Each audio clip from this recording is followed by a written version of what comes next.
Sam කරන් සාර්ථකයි අවස්ථාවේදී කෙලින්ම කඩුල්ල තුලට පන්දුව යොමු කළා. රවුන්ඩ් ද විකට් ආකාරයෙන් පැමිණ ඒ අනුව කඩුළු ත්‍රිත්වයක් වාර්තා කරගන්නට සමත් වෙනවා සෑම් කරන්.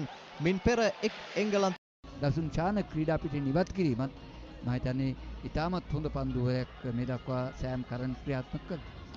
ඒ වගේම උපාලි නායකයා සෑම් කරන් කෙරේ තබා තිබූ විශ්වාසය ඔහුගේ දෙවන පන්දුවාරයේදී ලකුණු 20ක් ඔහුට එරෙහිව ලබා ගැනීමෙන් පස්සේ ඔහු අතට පන්දුව ලබා දෙනවා. ඒ විශ්වාසය ඒ ආකාරයෙන්ම රකින්නට මේ දක්වා සෑම් කරන් සමත් වෙලා තිබෙනවා.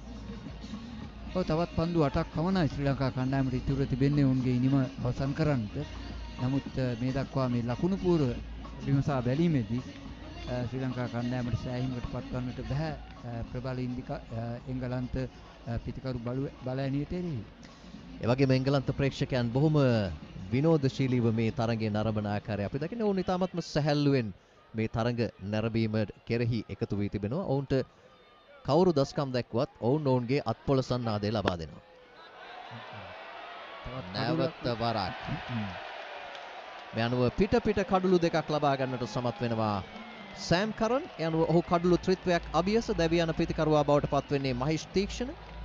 ජෙමි ඕවර්ටන් වෙතටයි ඒවර උඩ පන්දුව ලබා දෙන්නේ ලෝන් ඕන් කලාපයේ පන්දු රකිමින්. දැන් අපි බලමු සෑම් කරන් තමන්ගේ කඩුළු ත්‍රිත්වය සම්පූර්ණ කරගන්නට සමත් වේවිද කියලා. ලකුණු 129යි ශ්‍රී ලංකා කණ්ඩායම, කඩුළු 8යි, 16 වෙනි පන්දුවාරයයි දැන් ක්‍රියාත්මක වෙන්නේ. තීරණාත්මක කඩීමක් ඉදිරියේ සෑම් කරන් මේ දක්වා ඔහුට එරෙහිව ශ්‍රී ලංකා පිතිකරුවන් ලකුණු ලබා ගත්තා. නමුත් අවසන් ඕවරේදී ඔබ සඳහන් කළ ආකාරයට හැරි බෲක් දැඩි විශ්වාසයක් සෑම් කරන් කෙරෙහි තබා තිබුණා. ඒ අනුව ඒ විශ්වාසය ඒ ආකාරයෙන්ම රැකගනිමින් තමාගේ දායකත්වයේ ඉතාමත් ඉහළින් මේ ඕවරේ තුල ලබා දුන්නා.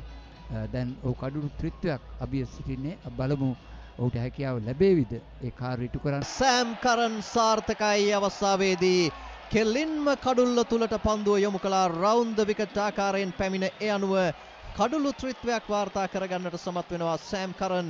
මින් පෙර එක්